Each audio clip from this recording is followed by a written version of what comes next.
Have you ever met someone at the exact moment your life was falling apart and realized later they were never supposed to be a stranger? Tonight, I'm going to tell you the incredible story of Sophia Monroe, a young woman who ran barefoot through the streets of Chicago, trying to escape the man she once called her husband, a decorated police officer hiding a monster inside. But fate had other plans. Soaked in rain and fear, she ducked under the coat of a tall, quiet man, not knowing he was Luca Romano, one of the most feared Mafia bosses in the city. In that single moment, two broken worlds collided. Her desperation, his silence, her need for safety, his need for redemption. What happened next is a story about danger, trust, and a love that began in fear, but ended in peace. This is the story of the woman who found her freedom under a stranger's coat, and the Mafia boss who found his humanity protecting her. Rain poured down like the city itself was trying to wash away its sins. Chicago's streets gleamed silver and black, traffic lights bleeding red across puddles. Sophia Monroe ran barefoot through the storm, her coat clutched around her torn blouse, breath ragged, heart pounding. Behind her, she could still hear him, his voice cutting through the thunder like a curse. "Sophia!" Carl's voice, her husband. She turned a corner sharply, almost slipping on the wet pavement. The bruise along her cheekbone throbbed where his hand had connected hours ago. The memory replayed in flashes, his rage, the shattering glass, the way he had grabbed her hair and whispered that she'd never escape him. For years she hadn't, but tonight, something inside her had finally broken free. She didn't have a plan, only one desperate goal: get away. Her lungs burned as she darted into a narrow street between tall buildings. Thunder cracked again. A car splashed by, soaking her to the knees. The city was alive with sound and rain and neon, but all she could hear was her pulse. Her phone was gone, her purse ripped from her hands when she fled the apartment. Then she saw him. A man stood under the awning of a closed coffee shop. Tall, still, a dark silhouette against the flickering sign above him. He wore a black coat that looked expensive, his hands in his pockets, face angled slightly downward as if he were listening to the rain. There was something about the stillness, like the storm itself bent around him.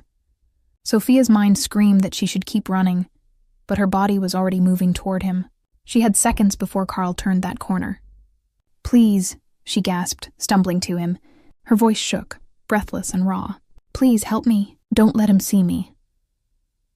Before he could respond, she pressed herself under his coat, slipping into the space between his body and the wall.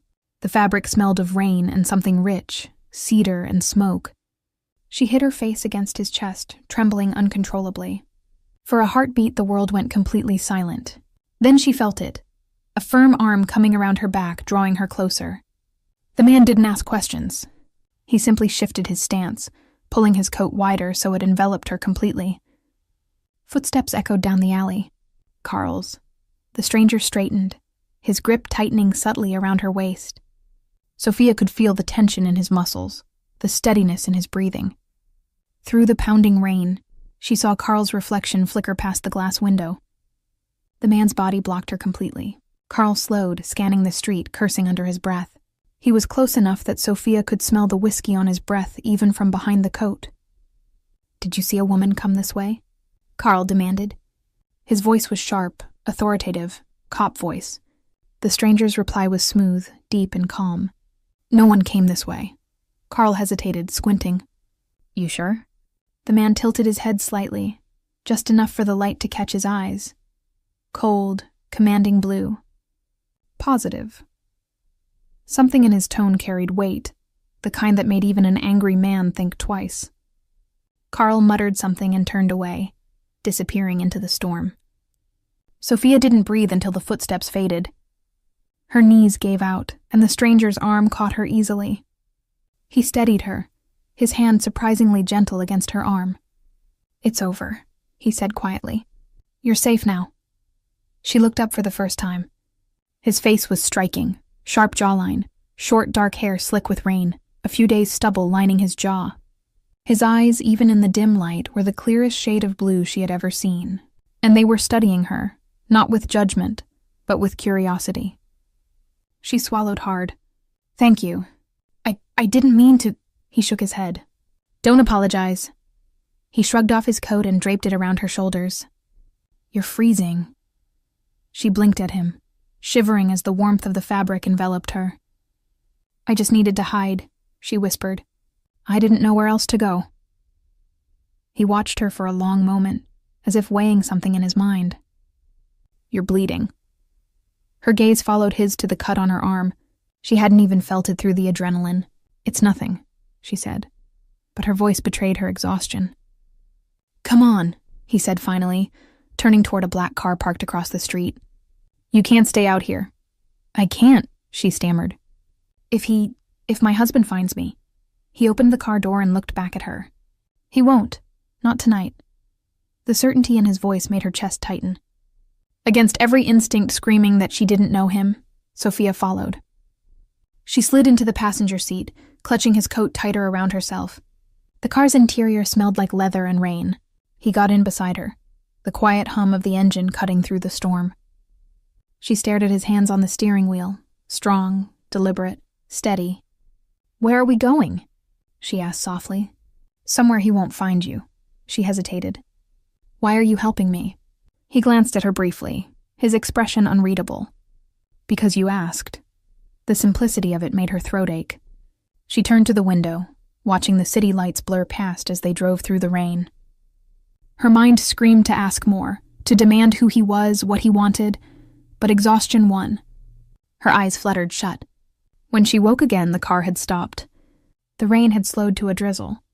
They were outside a tall glass building, the kind that screamed wealth. The man got out first, opened her door, and offered his hand. She hesitated, then took it. His hand was warm despite the cold. Where are we? She whispered. My building, he said simply. You'll be safe here. She followed him through the marble lobby, too numb to protest. The security guard nodded as they passed, no questions asked. The elevator ride was silent, only the sound of her heartbeat filling her ears. When the doors opened, she stepped into an apartment that felt more like a fortress, sleek, minimalist, glass and steel, with floor-to-ceiling windows overlooking the skyline. He motioned toward a couch. Sit, I'll get something for that cut. She sat down gingerly, still wrapped in his coat. The city below looked endless. What's your name? She asked quietly. He paused, turning to her with a faint, almost ironic smile. Luca. The name felt heavy, familiar in a way she couldn't place. She nodded slowly. Thank you, Luca. He crouched beside her, pressing a small towel to her arm. His hands were careful, precise. You don't have to thank me, he said. You just have to rest. And for the first time in years, Sophia felt like maybe, just maybe, she could. He rose and disappeared into another room, returning a minute later with a first aid kit and a folded gray blanket. Here, he said simply. You're shaking. Sophia accepted the blanket, clutching it tightly as he sat across from her, opening antiseptic wipes and bandages with a precision that suggested long practice. His movements were calm, methodical, like someone used to patching wounds, not paper cuts, but real ones. Hold still. The sting of alcohol made her flinch, and his eyes flicked up immediately. Easy, he murmured. I won't hurt you. That quiet assurance said in that low voice broke something inside her. She blinked rapidly, willing the tears not to come. I'm sorry, she whispered, embarrassed by her own trembling. You don't have to be. He wrapped the bandage around her arm, his hand steady, his touch light. You live close? He asked after a pause. Not anymore, she said bitterly. I left. He didn't press. The silence between them wasn't awkward. It was heavy with the kind of understanding two people share when they both know pain, but don't want to name it. After a moment, Luca leaned back. You can use the guest room. Shower, sleep. No one will bother you. Sophia looked around at the vast, immaculate apartment. You live here alone? A faint smile. Alone enough. He stood, walked toward a small bar tucked near the windows, and poured himself a glass of something amber. You should eat, he said without turning. There's food in the kitchen. She didn't move. Why are you being kind to me? He turned then, one hand in his pocket, the other holding the glass. Because you needed it, he said simply. There was no smile now, no softness, only a quiet sincerity that unnerved her. She couldn't remember the last time anyone had helped her, without wanting something in return. When he disappeared into what she assumed was a study, she finally stood and wandered to the tall windows. The city glittered below like scattered jewels. Her reflection looked fragile, pale, eyes red, hair damp and tangled. She didn't recognize herself anymore. A faint noise made her turn. Luca had returned, holding out a folded white shirt and black sweatpants. "You'll drown in them," he said, "but they're clean." She managed a weak laugh. "You don't have to." "I know," he interrupted softly. "But I want to." There was no argument left in her. She took the clothes and went to the guest room. The hot shower burned her skin, washing away the night's dirt, but not the memories. Every time she closed her eyes, she saw Carl's face, the rage twisting it, the promise he'd made. "You'll never leave me alive." When she emerged, the apartment was quiet. Luca was nowhere in sight. She sat on the edge of the bed, his oversized shirt hanging loose on her shoulders. The faint scent of his cologne, wood smoke and leather clung to the fabric. She told herself to sleep, to run in the morning, to find a way to disappear. But exhaustion pulled her under before she could decide. Sunlight found her through the half-open curtains. For a second, waking felt like safety. Then she remembered everything. She sat up fast, scanning the room. Her clothes were neatly folded on a chair, dry and clean. A tray rested on the nightstand. Coffee, toast, fruit. She stepped into the living room cautiously. Luca stood by the window, a phone to his ear. His tone clipped but calm. "No, keep it quiet," he said. "If anyone asks, she's family. That's all they need to know." When he hung up and turned, his expression softened. "You should eat." Sophia hesitated. "You called someone about me." "I told my staff you're under my protection," he said simply. "Protection?" she repeated. He shrugged. "You looked like you needed it." Something about the word protection made her chest tighten. She wanted to thank him, but gratitude felt too small for what he'd done. Instead, she sat down at the table and picked at the fruit. He watched her for a moment, then said, "You don't have to tell me who he is. But whoever hurt you, he won't come near this building." Her fork froze midair. "You don't know that." He met her eyes, his calm almost frightening. "I do." A long silence stretched between them. Finally, she whispered, "He's a cop. He'll find me." For the first time, Luca's jaw tightened. "Then I'll make sure he wishes he hadn't." The way he said it, quiet, final, sent a chill through her. She realized she knew nothing about this man. "Who are you?" she asked. He looked at her for a long beat, then set his glass down. "Luca Romano." She blinked. The name sounded familiar, heavy. It took a second to place it. Then she remembered headlines she'd skimmed years ago. Rumors, speculation, whispers about a powerful family that controlled half of Chicago's underworld. "You," her voice faltered. "You're that Luca Romano?" He didn't deny it. Sophia's breath hitched. The coat, the silence, the way the security guard hadn't even looked at her. It all made sudden, terrifying sense. "Oh my God." She pushed back from the table. "I can't be here." He didn't move, just watched her panic. "Where would you go?" "Anywhere," she said. "Away from this." "Back to him?" The question hit like a slap. "No." "Then stay," he said, his voice low. "At least until you figure out what away looks like." She hesitated. "You expect me to trust a man people call a criminal?" He leaned forward slightly. "Do I look like your husband?" The air between them stilled. The answer was obvious. Her pulse slowed. She exhaled shakily. "No," she said. "You don't? Then start there," he said. He rose, slipped on his jacket, and nodded toward the door. "I'll be gone a few hours. There's food, clothes, anything you need. Don't open the door for anyone." When he was gone, the silence pressed in. Sophia sank into the couch, staring out at the skyline. Somewhere out there, Carl was probably tearing the city apart to find her. She should run while she still could. But instead, she pulled his coat tighter around her and whispered to no one. Just one more day. The hours crept by slowly. Outside the floor-to-ceiling windows, the rain thinned into a cold, gray drizzle. Sophia tried to distract herself. She made coffee, wandered through the vast apartment, folded and refolded the blanket. But nothing quieted the restless fear crawling under her skin. Every creak of the building made her heart jump. She stopped at the bookshelf along the far wall. Rows of first editions, neat and precise. A framed photo sat among them. Luca, younger, standing beside a dark-haired man who looked enough like him to be family. Both were smiling, but there was something restrained about Luca's grin, as if even then he was holding something back. Beneath the photo was a small silver urn. The sight of it made her chest tighten. Whoever that man was, he mattered. The elevator chimed.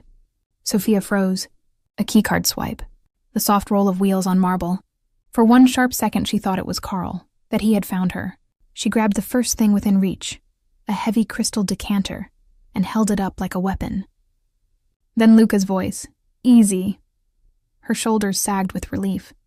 He was standing there, hands raised slightly. His suit was still immaculate, though there were faint drops of rain on his collar. "If you're going to hit me," he said, almost amused, "aim for the left side. It's already broken." Sophia set the decanter down, her hands trembling. "Don't do that. Don't just appear." He gave a small nod. Noted. He walked past her to the bar, poured himself a drink, and sank into the leather chair by the window. The silence stretched. Finally, she said, "Who was he?" "In the picture." Luca's jaw flexed. "My brother." A pause. "He died 6 years ago."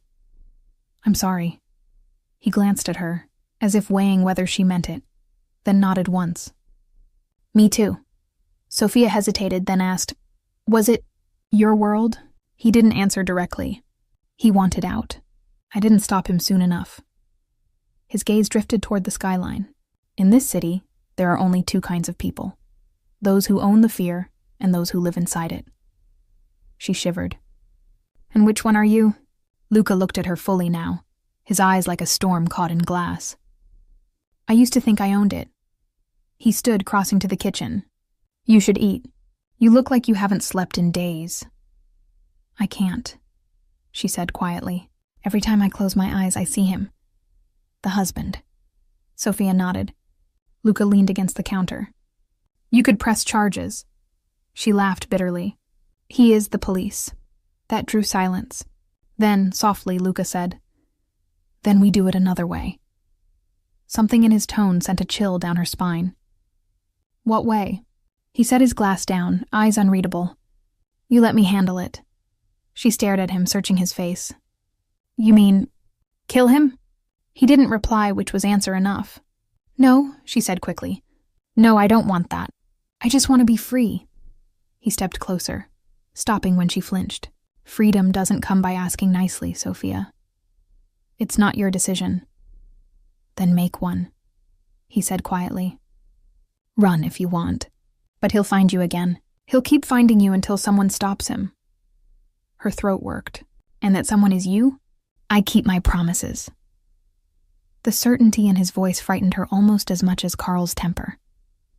But beneath it was something else, a conviction that sounded almost like faith. "Why?" she asked. "Why do you care what happens to me?" He exhaled slowly. "Because when you ran into me last night, you didn't scream." That confused her. "What does that mean?" "Most people do," he said, and walked away before she could reply. That night, sleep came in fragments. She dreamt of shadows and rain, of running down endless streets.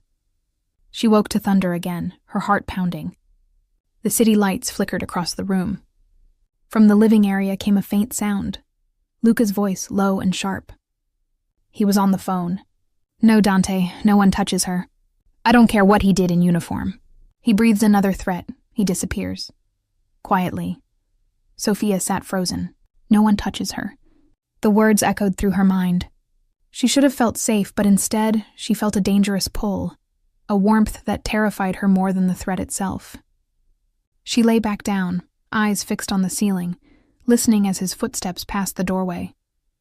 For a long moment, he stood there watching her. Then the soft click of the door, and he was gone. Morning brought a fragile calm. The city buzzed below, horns and chatter like distant waves. Luca was gone again. but he'd left a note on the counter in bold, careful handwriting. "Stay inside. Someone will bring you breakfast. Don't open the door." Ella knock came an hour later. She almost ignored it, then peeked through the small camera screen by the door. A young woman stood outside holding a paper bag. Brunette, neat, polite smile. Sophia hesitated, then opened the door. "You must be Sophia," the woman said softly. "I'm Elena. I work for Mr. Romano." Sophia blinked. "You know about me?" Elena smiled faintly. "He doesn't let many people know things. But he trusts me." She handed over the bag. "There's coffee and pastries. And this." Inside was a phone. A brand new one. Elena's tone was gentle but firm. "He said if you ever need him, call that number. Only that number." Sophia turned the device over in her hand. "He doesn't even know me." Elena's smile deepened. "That's exactly why he's helping you. He doesn't know how to stop." That afternoon, Sophia wandered again. The air inside the penthouse was still, the city hummed below a dull heartbeat. She found herself by the piano in the corner, an antique Steinway, dustless and perfectly tuned. She ran her fingers across the keys. One note echoed, then another, soft, tentative, until the melody began to form, a tune she hadn't played since she was 16. She didn't hear Luca return until the final chord faded. He stood in the doorway watching her, rain dripping from his coat. For a moment, neither spoke. "I didn't know you played," he said. She startled, embarrassed. "Sorry, I shouldn't have—" "It's fine," he interrupted. "It's nice." He walked closer, leaving wet footprints on the floor. "What's it called?" "Clair de Lune. My mother used to play it." He nodded slowly. "She taught you?" "She tried." Sophia smiled faintly. "I wasn't very good at lessons." Luca's eyes softened. "You're better than you think." The compliment felt strange coming from him, unexpectedly gentle. He hung up his coat and sat on the couch, elbows resting on his knees. "You look less afraid today." "I'm trying not to be," she said. "Keep trying." For a moment, the sound of the rain filled the silence between them. Then he said quietly, "I met with someone this morning. Your husband filed a missing person report." Her blood ran cold. "He's looking for me. He's looking for both of us now." Her gaze shot up. "What do you mean?" "He knows you were with a man. There are cameras outside that cafe." His voice stayed calm, but his jaw was tight. "That means he knows my name." Sophia gripped the edge of the piano. "So now what?" "Now," Luca said, "I make sure he never uses it again." He turned from her and walked toward the window. The skyline lay beneath them, gray and endless, the lake beyond it glimmering like cold steel. When he spoke again, his voice was steady, as if he had already decided something. "He'll keep coming until he believes you're gone. So I'll make him believe that." Sophia frowned. "You can't. What does that even mean?" Luca faced her. "It means that by the time I'm done, the only thing left of your husband's reach will be his badge and his pride. Both will be useless." She shook her head. "You can't just destroy people." "I don't destroy people," he said. "I remove threats." The calmness in those 3 words chilled her. He took a step closer, and the light caught the faint scar along his jaw. "Don't look at me like that," he said quietly. "You came to me to be safe. Let me make you safe." She wanted to argue, but her voice wouldn't come. Instead, she whispered, "I don't want more violence." For a heartbeat, his expression softened. "Neither do I." He looked away again. "But sometimes the only way to end it is to finish it." That night the rain returned. It tapped the windows in steady rhythm while the city pulsed with blue and red lights far below.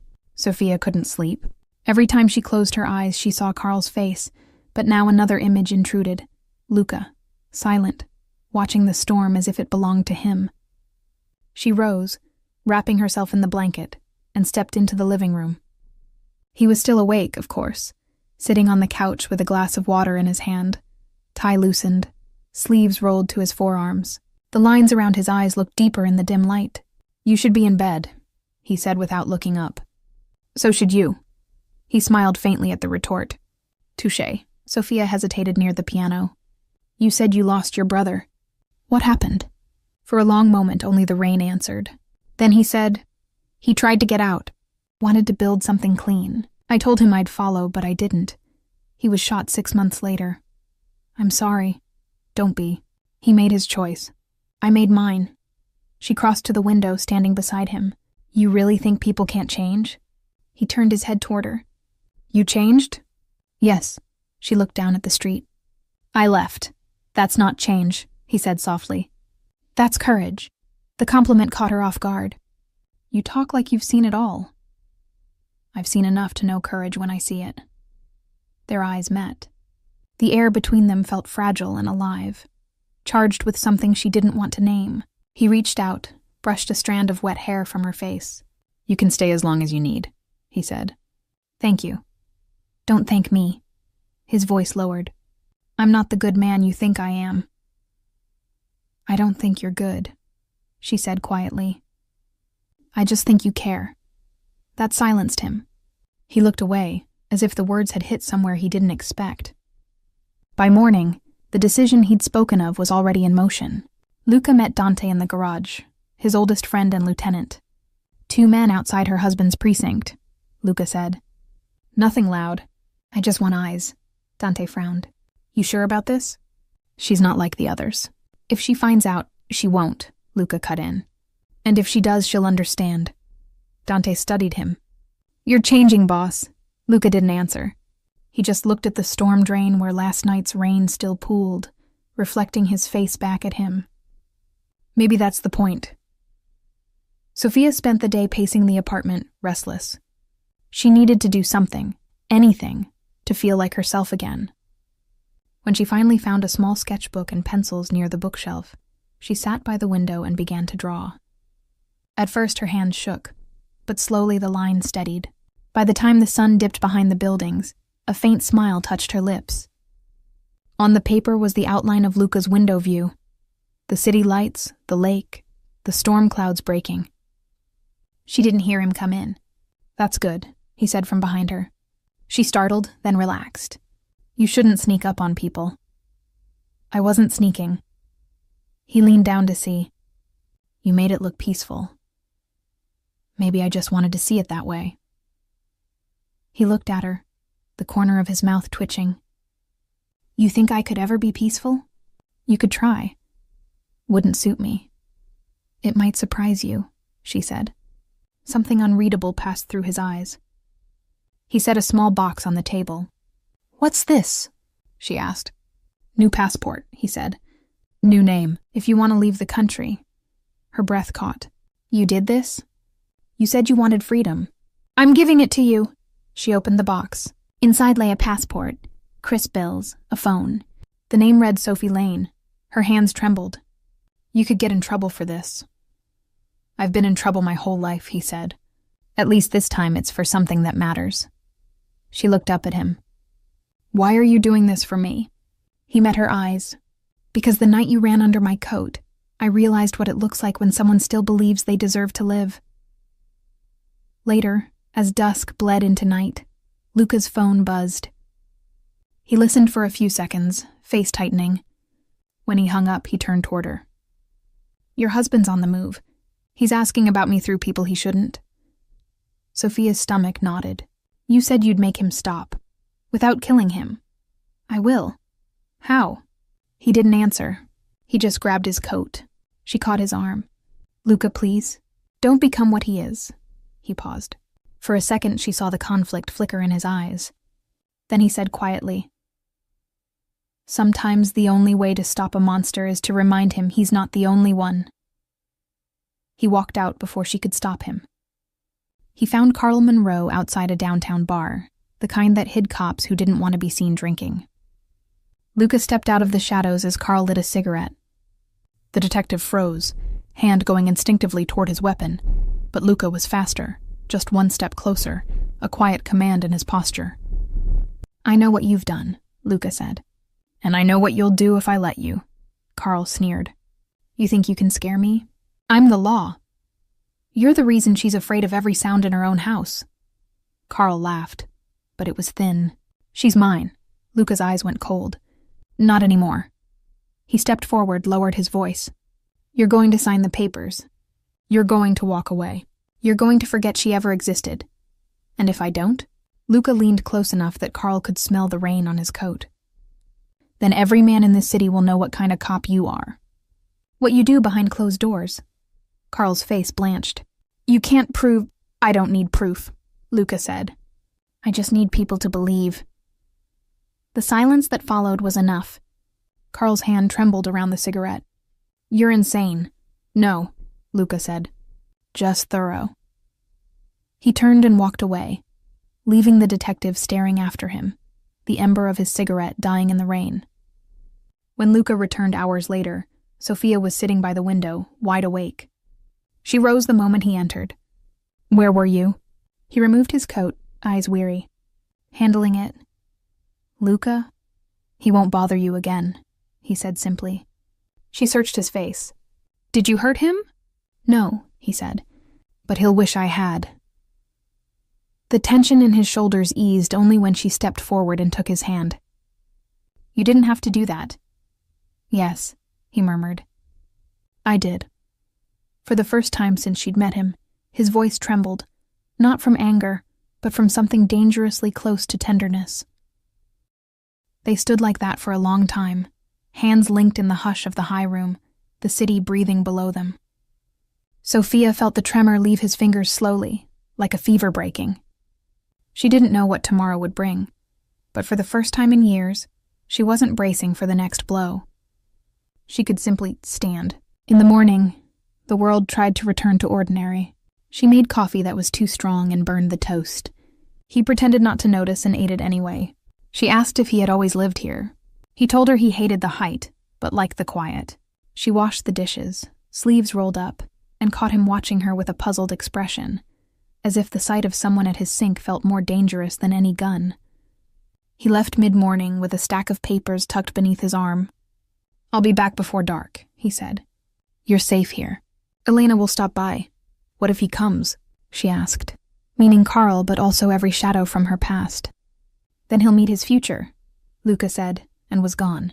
Elena came with groceries and steady eyes. They cooked with the radio low, garlic, tomatoes, pasta thrown into boiling water. Sophia chopped basil, hands surer than yesterday. He's different around you, Elena said quietly, as though remarking on the weather. Careful with that. Sophia pretended not to understand. Different how? Quieter, Elena said. Like he's listening for something. To what?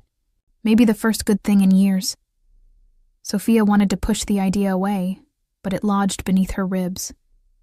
After lunch, she drew again. This time the shape of Luca's hands wrapped around a coffee cup. She kept smudging the lines and starting over until the door beeped and footsteps crossed the marble. He looked tired but unharmed. He dropped his keys in the dish and paused at the sight of her drawing. Heat climbed her neck. It's nothing, she said, flipping the page. Let me see. She hesitated, then turned it around. He studied it longer than she expected, not speaking, a small crease between his brows. You made them look gentle, he said at last. Aren't they? She asked. The crease smoothed. Not usually. He changed the subject by asking her to play the piano again. She tried to refuse. He insisted, and in the end they traded. One song for one story.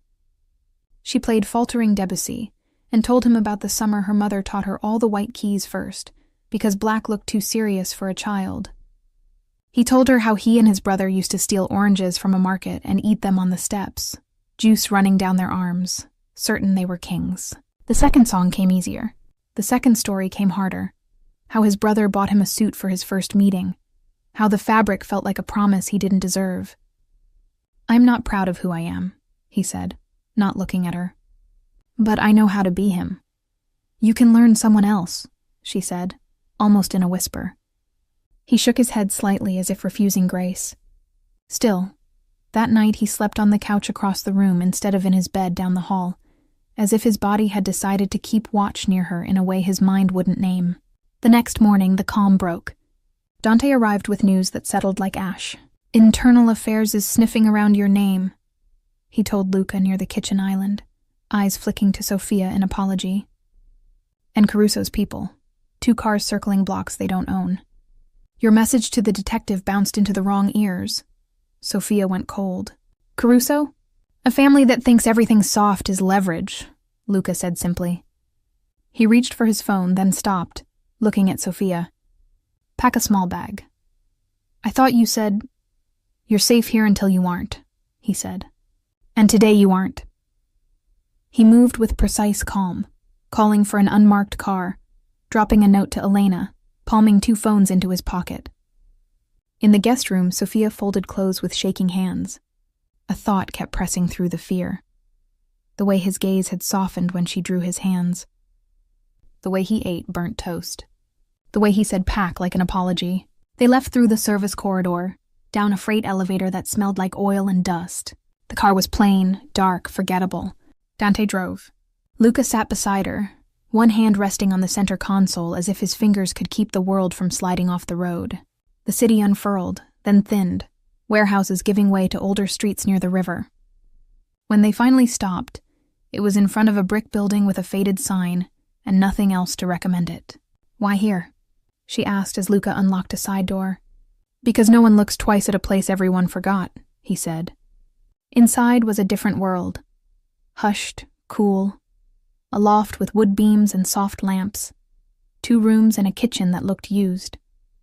A stack of records, a wool blanket on the back of a couch, a ceramic bowl that had been mended along a crack with gold glue. Her fingers went to the seam. Kintsugi, he said, noticing. Fixing something with gold so the break becomes part of the design. That's beautiful, she said. He handed her a key on a worn leather fob. If I say run, you don't argue. Will you run with me? She asked before she could stop herself. He didn't answer. He showed her the fire exit and the spare phone and where the first aid kit lived.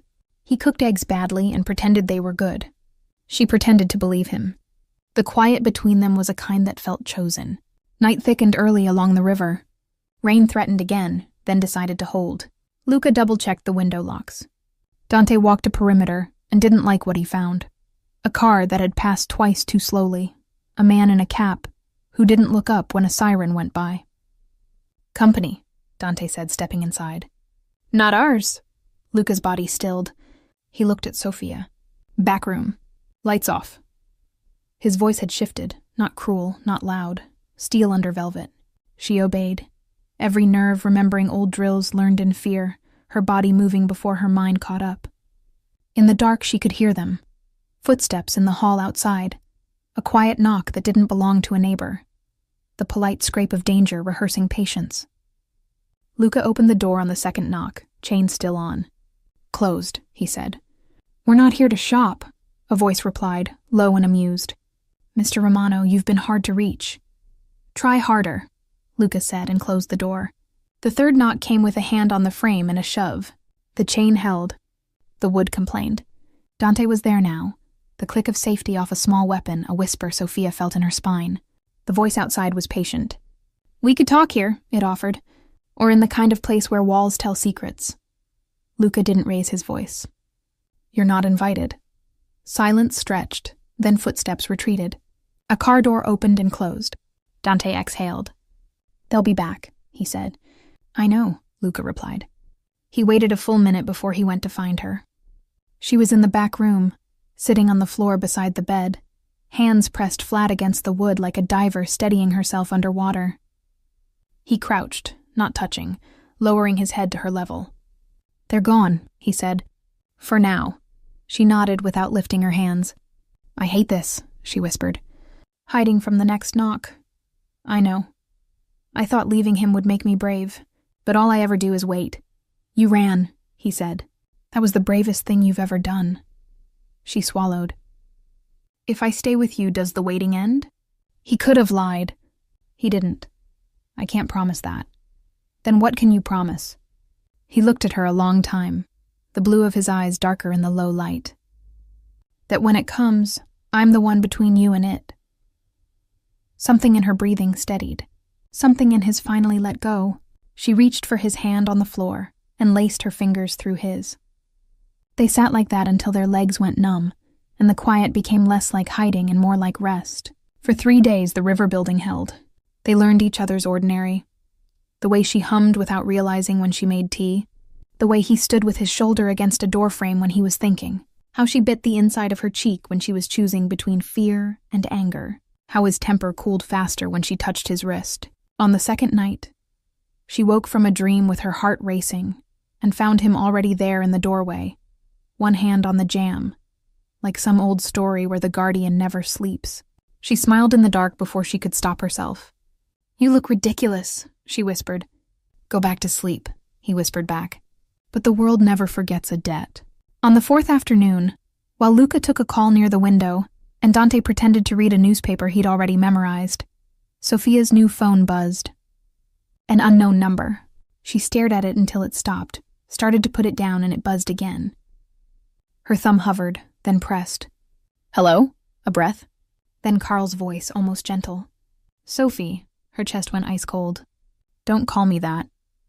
"You sound good," he said. "Healthy. I've been worried." "Don't," she said, forcing her voice not to shake. "I'm not yours." "Everyone belongs to someone," he murmured. "You belong where you're kept safe." She nearly hung up. Then he said, "He can't keep you safe. You don't get to talk about safety." "The thing about men like him," Carl continued as if she hadn't spoken, "is they start fights to prove they can end them. Then people you don't even know bleed. Are you ready to bleed for his pride, Sophia?" She found the right anger. "I already bled for yours, Islands." When he spoke again, the silk was gone. "He won't be there when it matters." "He already is." She ended the call with hands that shook so hard she dropped the phone. Luca was beside her before the phone hit the floor, Dante already at the window. The question in Luca's eyes told her he'd heard enough to know who it was. "I'm sorry," she said. "I shouldn't have answered." "You can answer anything you want," he said. "You don't ask permission here." "He knows where we are?" "No," Dante said, peering through a slit in the curtain. "But he wants us to think he does." Luca picked up the phone and slid it across the table to her. "If he calls again, you tell him one thing." "What?" "That if the past wants you back," Luca said, voice low, "it has to go through me." The words hung in the air like a promise and a threat. Sophia stared at him, the sound of rain beyond the windows deepening into something steady and relentless. "And if it does?" she whispered. Luca's gaze didn't waver. "Then it won't leave the same." He turned to Dante. "Move the car underground. No patterns, no routines. I want eyes on Monroe's precinct, his favorite bar, his apartment. Nothing noisy. If he makes a wrong move, I want to know before he does." Dante nodded and slipped out the back door without another word. Sophia watched silently, a war inside her heart. Luca had just declared open battle in a world she didn't understand, one she had only read about in headlines. She wanted to tell him to stop, that violence wouldn't fix anything. But when she looked at him, at the calm authority, the careful restraint in every movement, she knew this was his language. Protection to him wasn't a word, it was a vow. He turned back to her and found her standing still, arms wrapped tightly around herself. "You're shaking," he said. "I'm fine." "No," he said quietly. "You're not." He stepped closer, slow enough for her to stop him if she wanted. She didn't. His hands came up and rested lightly on her arms, steady and warm. "You don't have to be afraid of me." "I'm not," she lied. He tilted his head. "You're afraid of what I'll do." That she couldn't deny. Her silence was enough of an answer. Luca let his hands fall. "You think I solve everything with blood. But I don't kill men like your husband for sport, Sophia. I make them irrelevant." "Is that supposed to make me feel better?" "No," he sighed. "But it's the truth." She turned away, staring out the window. The city lights blurred against the glass. "You could walk away," she said. "You could just let it go." "I did that once," he said softly. "And someone I loved died for it." The air thickened between them. Sophia wanted to ask, "Your brother?" but couldn't find the courage. Instead, she whispered, "You're not responsible for everyone." Luca's reply came almost too quiet to hear. "Then who is?" Days passed in uneasy calm.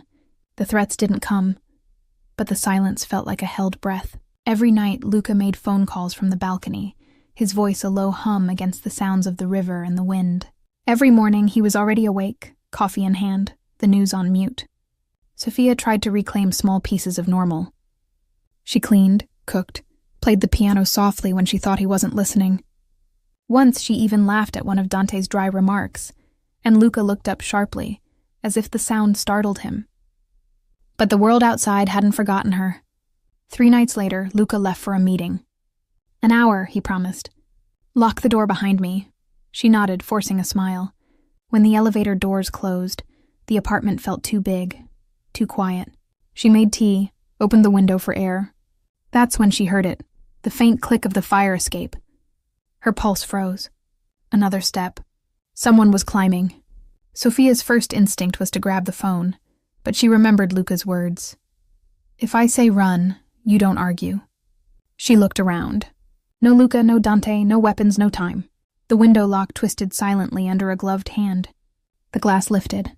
A man in a ski mask climbed through, landing light as a cat on the hardwood floor. Sophia backed away, breath caught in her throat. "Where is he?" the man demanded. His voice was rough, accented. She didn't answer. He raised a gun. "The boss, Romano, where?" Before she could move, another voice filled the room. Cold, precise, deadly calm. "Behind you," the intruder spun. Luca stood in the doorway, rainwater dripping from his coat, eyes blazing ice blue in the dim light. In his hand was a pistol, but his expression was colder than steel. "Who sent you?" Luca asked. The man's hands trembled. "Caruso. He wants—" The gunshot cut the rest short. Not from Luca. From the man's own gun, fired in panic, bullets slicing the air. Sophia screamed, diving to the floor. Luca moved faster than thought, disarming the man, twisting his wrist until the gun clattered away. In one motion he struck, sending the attacker crashing against the wall. The man groaned, sliding to the floor. Luca didn't look at him. He turned instantly to Sophia, kneeling beside her. "Are you hit?" She shook her head, tears already blurring her vision. "No, I don't—" His hands came up to frame her face. "Look at me." She did. His eyes softened just enough to break the panic. "You're safe," he said. "You're safe, Bella." She didn't even notice he'd called her that. Beautiful in Italian, said like a prayer. When the police sirens began to echo in the distance, Luca stood and gave Dante a brief nod as he entered through the back door. "Clean it up, quietly." Dante glanced at Sophia. "You sure about this, boss?" Luca's gaze didn't leave her. "More sure than I've ever been about anything." That night, Sophia sat on the couch, wrapped in a blanket. Her hands still trembled. Luca stood by the window, silent. Finally, she said, "You killed him." "He would have killed you," he replied evenly. "That's not the point." "Then what is?" She turned to face him, anger sparking through the fear. "That you think this violence is normal. That you think the world bends when you tell it to." He crossed the room slowly. "The world doesn't bend. I make sure it doesn't break." Sophia's voice cracked. "At what cost?" For the first time, he hesitated. The hardness faltered. "I don't know anymore," he admitted. She stared at him, searching for the man who had held her under his coat in the rain. "You think you're saving me, Luca, but you're destroying yourself." He smiled sadly. "Maybe those are the same thing." Before she could answer, he turned away, shoulders tense, fists at his sides. The silence stretched until it felt unbearable. Then softly she said, "You're not alone anymore." He froze. "I don't need a savior," she whispered. "I need someone who wants to live." When he looked back at her, there was something raw in his expression, something that looked a lot like hope. He walked back slowly and sank to the floor in front of her, his head resting against her knees. "You make it sound so easy," he said. "It's not," she murmured, running a trembling hand through his hair. "But it's possible." And for the first time in years, Luca closed his eyes, not from exhaustion or defeat, but from the fragile relief of being believed. They left the city before dawn, the sky a washed-out gray over the freeway. Dante drove. Sophia sat in the back seat with a duffel at her feet, staring at the blurred light sliding across the window.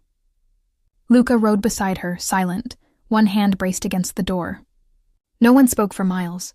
When the skyline finally shrank behind them, Sophia whispered. Where are we going? North, Luca said.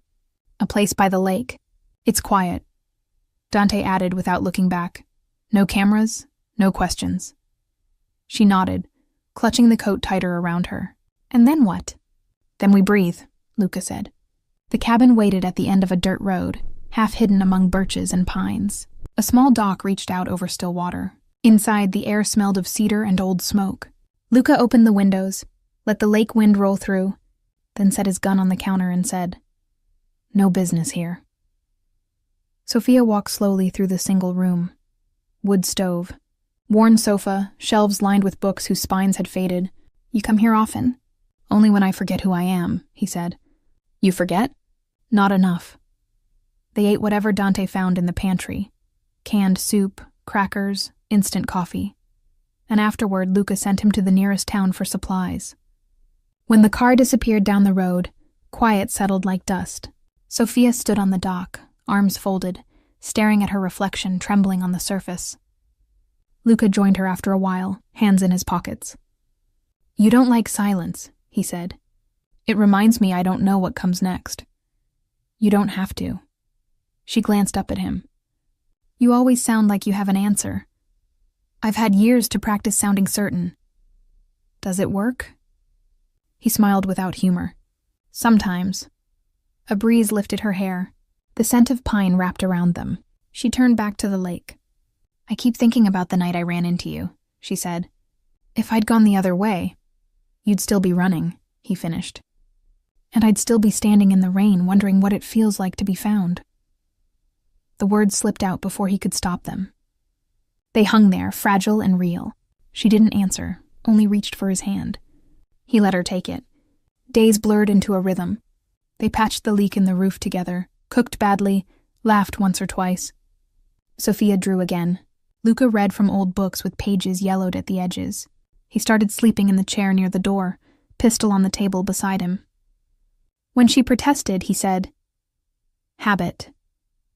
One evening she woke from a nightmare. Carl's shadow at the end of a hallway, his voice calling her name, and found Luca already beside the bed. He didn't touch her. He just sat until her breathing slowed. You ever get tired of saving people? She asked in the dark. He shook his head. I only learned how to save one. Your brother. And now you. She reached for his hand, squeezed it. Maybe it's time you learn to save yourself. By the fourth night, the storm came in from the north, heavy rain drumming on the roof. Dante's text arrived just before the power flickered. Monroe missing. Caruso making moves. Luca read it twice, jaw tight. We have a window, he said. They'll be looking for me in the city. Not here. Sophia sat up. What are you planning? An ending. No, she said quickly. Not like that. I don't intend to die, he said. But I intend to stop running. Then let me come with you. He hesitated. You don't belong in that world. I didn't belong in his either, she said. But I survived. He looked at her for a long time. You don't understand what you're asking. I'm asking to stop being the thing people protect. I want to stand beside you. Something shifted behind his eyes. You're stubborn. So are you. Rain streaked down the glass, thunder rolling like the city's heartbeat echoing across the lake. He finally said, If you stay by my side, you listen to me, always. She nodded. Then take me with you. They returned to Chicago 2 days later. The storm had passed, leaving the streets slick and shining. Dante had set up a meeting in a warehouse near the river, a neutral ground. Caruso wanted to negotiate, or so he claimed. Sophia waited in the car while Luca and Dante went inside. The building loomed like a sleeping beast, its windows boarded, graffiti running down the walls. The minutes crawled. Then a single gunshot cracked through the air. Sophia's hand flew to the door handle. Another shot, a shout. She ran before she could think, rain starting again, her shoes splashing through puddles. She pushed through the heavy door just as Luca was backing toward a stack of crates, gun raised. Caruso's men surrounded him, half shadows in the dim light. Stop! She shouted. Luca's head whipped toward her. No! The distraction was enough. One of the men lunged, another fired. The sound was deafening. Sophia felt something hot graze her arm, stumbled, fell. Luca turned and returned fire. Precise, brutal. 2 men went down, the rest scattered. When the silence came, it was broken only by the rain leaking through the roof. He was beside her in seconds, pulling her against him. "You're hit?" "It's nothing," she gasped. "Just—" His hands were already checking, gentle but desperate. The bullet had torn her sleeve, left a shallow burn. Relief flashed across his face, then fury. "You shouldn't have come in. You shouldn't have gone in alone," she whispered. He let out a breath that was half laugh, half sob, then pulled her close. "You ruin all my plans." "Good," she said into his chest. They hid the car under an overpass while Dante cleaned the grays and radioed a cleanup crew. Sophia sat with her head on Luca's shoulder, exhaustion pressing down like gravity. "Is it over?" she asked. "Almost." "What happens after almost?" He looked out at the lights shimmering on the river. "After almost, we start over." "You really think we can?" He met her eyes. "I think we already did." Weeks later, headlines whispered of arrests, of deals brokered in back rooms, of a detective resigning quietly from the force. No one mentioned the woman who vanished from his report, or the man who disappeared from the rumor mill. In a small house near the lake, far from the skyline, Sophia painted again. Her canvases were full of light and motion, storms breaking, water rippling, a single figure standing under an umbrella. Luca fixed the roof, burned his old contacts list, learned how to make pasta that didn't come from a box. Sometimes she caught him watching her with an expression that was almost disbelief, as if he couldn't quite accept the peace they'd made. One evening she found him on the porch, sunset bleeding gold across the water. She slipped her arms around his waist and rested her cheek against his back, the same place she had hidden the night they met.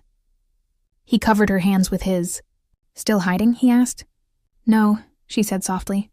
"Just remembering." He turned, cupped her face, brushed a kiss against her forehead. "We did it backward, didn't we?" "How so?" "Most people fall in love first," he said. "Then they learn to protect each other." She smiled. "We didn't have time for normal." They stood there until the light faded, the lake turning to glass. For the first time in either of their lives, the silence didn't feel like waiting for danger. It felt like home. The morning sun spilled across the kitchen, painting everything gold. The wooden table, the half-empty coffee cups, the sketchbooks scattered beside them.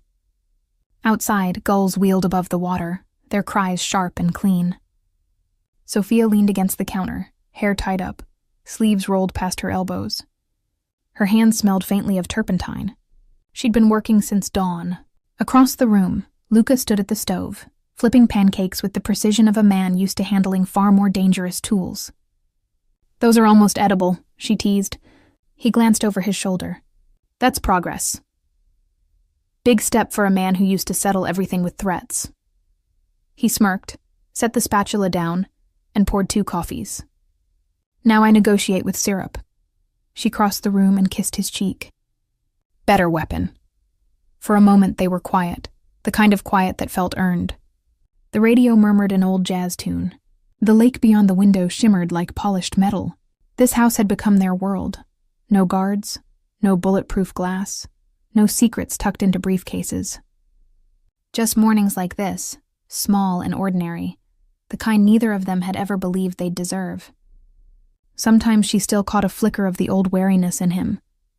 The way his eyes swept the street before he opened the door, the habit of checking the windows twice before bed.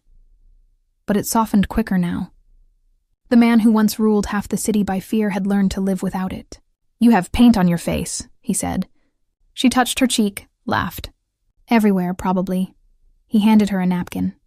"Galleries coming along?" She nodded. "Opening next month." "It doesn't feel real." "It's real," he said. "You made it that way." When she looked at him, something inside her tightened. The same astonishment she still felt whenever she realized that this was her life. That the same man who had dragged her from darkness had chosen to stay in the light beside her. "And you?" she asked. "What will you do when I'm famous and busy?" He shrugged, a trace of the old grin. "Retire gracefully. Fix the porch. Learn to swim," she laughed. "You in a lake?" "That I need to see." "I can float," he said defensively. "Luca, you can barely relax." He reached across the table, caught her hand and pressed a kiss to her wrist. "I'm learning." Later that afternoon, they drove into town. The small harbor buzzed with weekend noise. Families, markets, the smell of fresh bread. Luca carried the groceries while Sophia stopped to talk to the baker, the bookseller, the kid from the pier who brought her seashells for her art. People greeted her by name. They greeted Luca with polite curiosity. Most knew him as Mr. Romano, the quiet man who fixed things for the church and donated lumber to the new library. No one asked about the past, and he never offered. As they walked back to the car, Sophia slipped her hand into his. "You fit here," she said. "I didn't think I could fit anywhere. You just needed less space to fill." He squeezed her hand. "And you needed more," she smiled. "Guess we balanced out." That night, thunder rolled far out over the water, a summer storm heading east. They sat on the porch with the lights off, the world silvered by lightning. The smell of rain took her back, to that first night, to the city, to the stranger's coat she'd hidden under. She looked at him now and felt the same strange safety. He noticed her staring. "What?" "Just thinking. Dangerous habit. About the first time I saw you." He chuckled softly. "I was hoping you'd forgotten." "Never. You looked impossible." "I was." She turned her head against his shoulder. "And now?" "Now I'm human," he said. "And that's your fault. I'll take the blame." Lightning flared. He caught her chin, kissed her. The rain began, soft and steady, drumming on the roof. They stayed outside, soaked and laughing, until the chill drove them in. Inside, she lit a fire and he poured wine, and the storm moved east, leaving only the hiss of water on the windows and the steady crackle of the flames. Months later, her gallery opened. The collection was called The Distance Between Storms, paintings of rain, of shelter, of the moments when fear and beauty lived in the same breath. The final canvas, placed at the center, showed a woman under a stranger's coat, light spilling around them, the city dissolving into shadow. The signature in the corner read SMR. Luca stood at the back of the room, unnoticed, a suit instead of a leather coat, hands folded behind him. When Sophia finished her speech and the crowd began to mingle, she found him where he always was, near the exit, watching. She reached up, straightened his tie. "Still guarding the door?" she teased. "Old habits." She nodded toward the painting. "Do you like it?" He looked at it for a long moment. "It's the night everything changed. For both of us." He smiled faintly.